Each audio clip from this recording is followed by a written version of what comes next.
What is up guys? Today I'm going to be showing you how to do high intensity interval training on the treadmill. And for those who don't know, HIIT is basically alternating between periods of all out intensity and rest. And it's my preferred method to getting down to really low levels of body fat. And although a lot of you already know what HIIT is, you're likely not doing it at a high enough intensity to reap the majority of benefits from HIIT. You need to be working at around 85 to 95% of your max heart rate in order to maximize fat loss with HIIT. And you can tell when you've reached this intensity when you're breathing so hard that you can't keep a comfortable conversation with someone. So when you do your treadmill sprints, you want to choose an appropriate incline and speed level that will allow you to reach this high intensity and stay there for a long period of time. And this setting will vary for everyone, so I suggest using the following as a guideline to follow.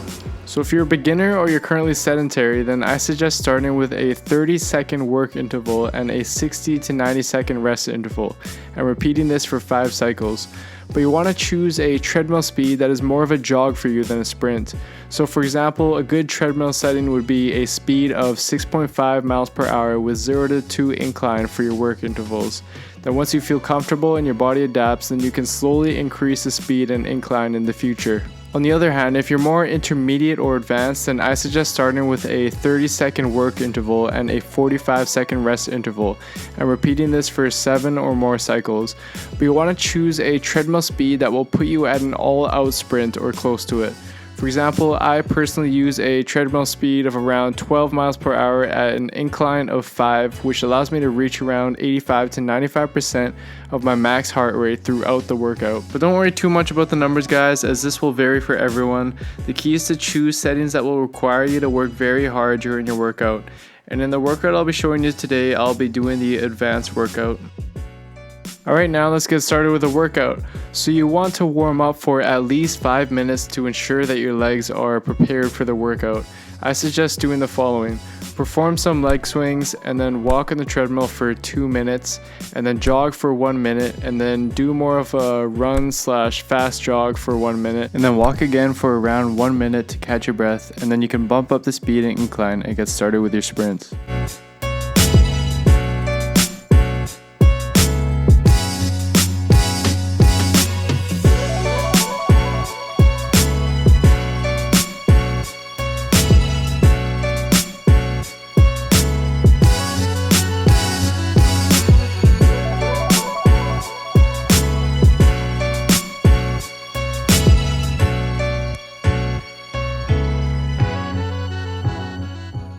And one important tip I thought I'd mention is how to get off the treadmill for your rest interval.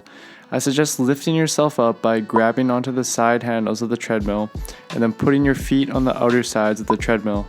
Then you can safely lower the speed to a walking pace for the remainder of your rest interval. Another option is just to stay running on the treadmill while you lower the speed, but this is a little harder to do. Another thing I want to mention is that when you go from walking to sprinting, it usually takes a treadmill quite a while to adjust the speed. So I recommend that you start counting your 30-second work interval once the treadmill has just about reached the sprint speed you set it at, or else you'll kind of be cheating yourself.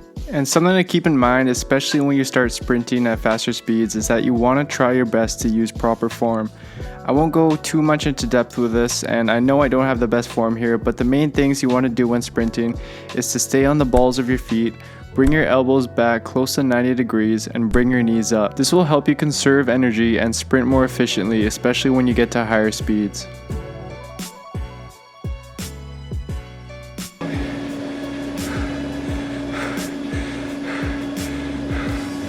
So this is the type of intensity you want to be working at when you're doing HIIT. You want to be working to the point where you won't be able to keep up a conversation with someone.